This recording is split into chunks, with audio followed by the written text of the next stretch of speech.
अस्सलाम वालेकुम। मेरा नाम मुबशर लुकमान है और आप यूट्यूब पे देख रहे हैं खरा सच का मैसेज या प्रोग्राम कह लें या मिनी शो कह लें। मुझसे बहुत लोग सवाल करते हैं और उनके सवाल मुझे समझ आता है। वो आजकल कह रहे हैं कि जी ये ऑन गोइंग जो लड़ाई है फवाद चौधरी साहब की और दीगर एहलकारों की, जिसमें नईमुल हक साहब पेश हैं, ये इसके पीछे असल वाक़या क्या है और ये क्यों हो रहा है सब कुछ। क्योंकि उनका ख्याल है कि मैं पाकिस्तान तहरीक इंसाफ में लोगों को जानता हूँ, मेरी को दोस्तियाँ हैं और ताल्लुकात हैं, तो बिल्कुल है। और मैं इनको कई तो इनमें से ऐसे हैं जिनको मैं बहुत सालों से जानता हूँ, जैसे इमरान खान साहब हैं। और ये जो स्ट्रगल का पीरियड है, ये उसमें तो बहुत हम लोगों ने एक दूसरे के साथ वक्त गुजारा है।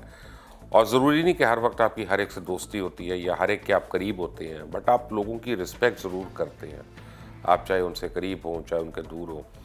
लेकिन मैंने फवाद चौधरी साहब से मेरे तो बड़े अच्छे ताल्लुकात थे और सच्ची बात है कि दोस्ती भी बड़ी थी हमारी।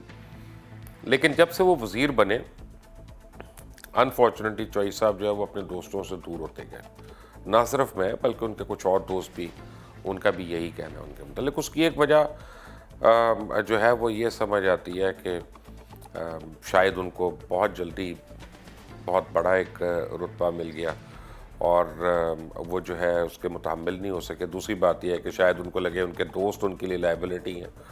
शायद उनको ये लगा कि उनके जो जानने वाले हैं, जिन्होंने उनको सपोर्ट किया सारा वक्त, वो उनको वो फॉर ग्रांटेड ले सकते हैं। लेकिन आइदर वे ये उन्होंने किया और ये बड़ी एक कॉमन फैक्टर है। अगर आप उनके और भी चंद दोस्तों से बात करेंगे तो ये नज़र आएगा। फिर जिन लोगों को के साथ उन्होंने उठना बैठना रखा, उन्होंने उनको पता नहीं कैसा गाइड किया कि जिस मीडिया के वो वज़ीर थे उसी मीडिया के ख़िलाफ़ उन्होंने बयानात दागने शुरू कर दिए कि वर्कर्स को अगर निकाला है तो ठीक किया है, हमारा काम नहीं है उनको सपोर्ट करना, या ये अननेचुरल मीडिया है और एंटरटेनमेंट मीडिया के ऊपर हमने आना है, हमने ड्रामों को ज़्यादा फ़रोग़ देना है, ये न्यूज़ मीडिया को नहीं देना।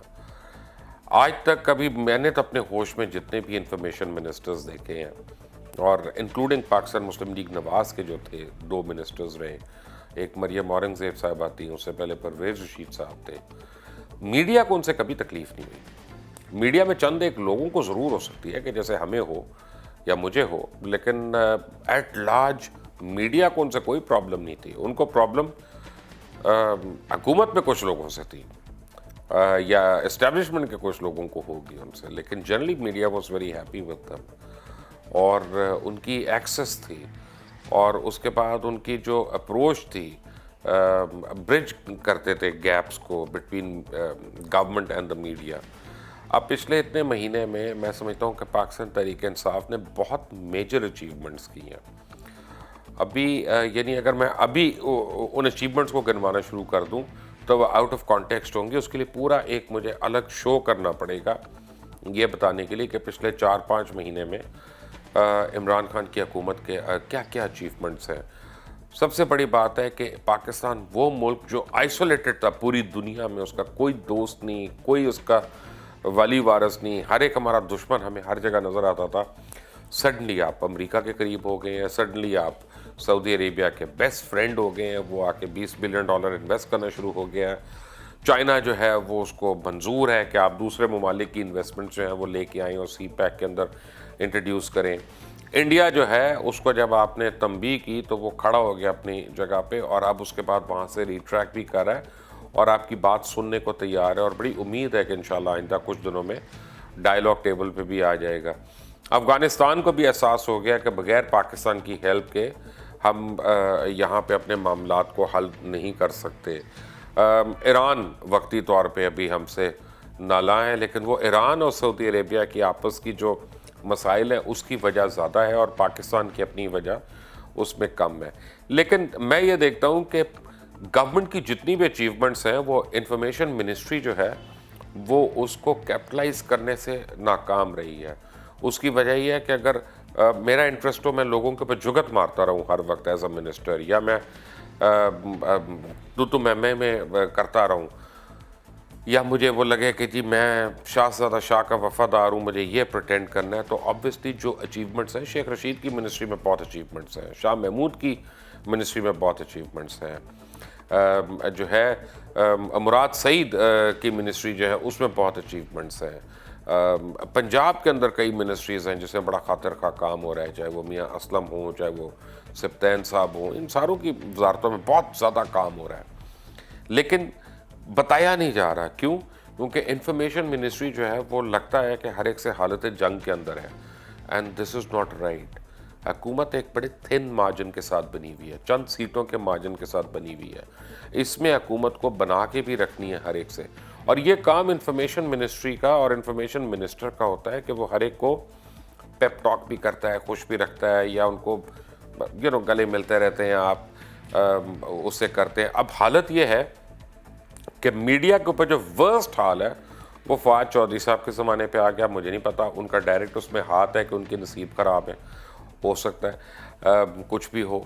दूसरी चीज़ ये है कि बहुत से प्रेस क्लब्स जो हैं, मैं लाहौर प्रेस क्लब से शुरू हुआ, यहाँ पे अरशद अंसारी साहब हमारे प्रेस क्लब के प्रेसिडेंट हैं, और उन्होंने सबसे पहले कहा, उन्होंने टाइटल दे दिया फ्रॉड चौधरी, और फ्रॉड उन्होंने अरशद अंसारी ने कह दिया। ये मैं सारे भाइयों को जानता हूँ, रईस अंसारी को, अरशद को, बाबर को, ये बड़ी मुश्किल से किसी के ख़िलाफ़ इस तरह के अल्फाज का इस्तेमाल करते हैं। ये नहीं करते। इनको भाइयों को अल्फाज का चुनाव जो है और अल्फाज की हुर्मत का बड़ा पास है, ये सोच समझ के करते हैं, क्योंकि ये प्रेस क्लब के रूह रवां होने की हैसियत से उनके कंधों पे बड़ी जिम्मेदारी होती है। और जब ये इंफॉर्मेशन मिनिस्टर को अगर फ्रॉड चौधरी कहें तो ट्रस्ट मी, हुकूमत को और हुकूमत वक्त को बड़ा सीरियसली लेना है और सोचना है कि क्या हो गया। कुजा इसका कि 5, 6, 7 और प्रेस क्लब्स जो रहते ही जिंदा ही हुकूमत की फंडिंग के ऊपर हैं और फेडरल गवर्नमेंट की फंडिंग के ऊपर हैं ख़ास तौर पे, उन्होंने कहा कि जी इंफॉर्मेशन मिनिस्टर प्रेस क्लब में नहीं एंटर हो सकते। इंफॉर्मेशन मिनिस्टर वो क्या हरकतें कर रहे हैं जिसकी वजह से वो इतने बदनाम हो रहे हैं? खुद वो पीटीवी के अंदर उनका दफ्तर है, पीटीवी के एम्प्लॉयज़ के साथ वो प्रोटेस्ट करते हैं और उनके साथ जाके खड़े हो जाते हैं। यानी अपने ही एमडी के खिलाफ, पीटीवी के अरशद खान जो हैं उनके खिलाफ वो खड़े हो जाते हैं। अब अरशद खान कौन है? अरशद खान पीटीवी के पहले भी एमडी रह चुके हैं और बड़ी उन्होंने कारकर्दगी दिखाई। उससे पहले भी वो पब्लिक सेक्टर में बहुत उनका एक यानी he is a well known person over there and he is done well in the corporate sector. और उनको इमरान खान स्पेशली लेके आए, ये तो मुझे पता है, और कि पीटीवी को टर्न अराउंड करना है, इसको ऑटोनमस बॉडी के अंदर कन्वर्ट करना है। अब ये इमरान खान का विजन है कि इदारों को खुद मुख्तार करना है, और उनके मिनिस्टर जो बैठ के कहते हैं इदारे मुझे रिपोर्ट करें। अगर इदारे हर वक्त मिनिस्टर को रिपोर्ट करते रहेंगे तो वो खुद मुख्तारी की तरफ कैसे जाएंगे? अब एक तरफ आप कहते हैं, जो स्टेटमेंट दी फवाद चौधरी ने कि जी इमरान खान मेरे कायद हैं, मेरे लीडर हैं, जो भी वो कहेंगे मैं वो करूँगा, बस मुझे एमडी पीटीवी पे तहफ़्फ़ुज़ात हैं। अरे क्या तहफ़्फ़ुज़ात हैं? किसको लगाना था आपने एमडी पीटीवी? ये भी तो बता देना। आपकी चॉइस कौन है जिसके ऊपर आप इतनी लड़ाइयाँ कर रहे हैं, अपने प्राइम मिनिस्टर को सुबकी दिखा रहे हैं? आपने क्या किसी से को लेना देना है कि आपने उसको अपॉइंट करना है, कि आपको वो ये वैसे नहीं पसंद कि कोई और आप समझते हैं कि बहुत ज़्यादा काबिल आदमी है? तो ज़रूर होगा, लेकिन उसका एक बड़ा you have to be articulate about it. और आप जब कैबिनेट मीटिंग में बैठे हैं या आप अपनी मीटिंग में बैठे हैं 1-to-1 प्राइम मिनिस्टर के साथ, आप अपना पॉइंट ऑफ व्यू दें। अब जब एक तरफ आप कह रहे हैं मैं प्राइम मिनिस्टर की बात मानूंगा, जो भी वो कहेंगे, प्राइम मिनिस्टर ने अपॉइंट किया अरशद खान को और आप कह रहे हैं कि मैं नहीं मानता इसको, और आप उनके खिलाफ सोशल मीडिया पे भी शुरू हो गए हैं। अब अगर आज मैं अपने ड्राइवर से लड़ाई करूंगा या अपने किसी जूनियर से लड़ाई करूंगा तो ट्रस्ट मी, इज़्ज़त उसकी बड़ी होनी है, मकाम उसका बड़ा होना है। फवाद चौधरी साहब, आपको अल्लाह ताला ने इतना बड़ा रुतबा दिया, प्लीज़ समझ लें। और फिर आप नईमुल हक साहब के साथ लड़ाई करना शुरू हो गए और आप कहने लगे कि वो उसको पता नहीं होता क्या बात कर रहा है, उसको पॉलिटिक्स का नहीं पता। तो फवाद चौधरी साहब, नईमुल हक साहब उस वक्त इमरान खान को लॉयल थे जब आप इमरान खान को कुछ नहीं समझते थे, और जिन अल्फाज में आप याद करते थे इमरान खान को, मैं तो नहीं वो दोहराऊंगा क्योंकि इमरान खान मेरे दोस्त भी हैं और वो सिर्फ लीडर नहीं है, मैं दोस्त भी हैं, तो मैं तो नहीं वो अल्फाज दोबारा आपको याद कराने के लिए दोहराऊंगा।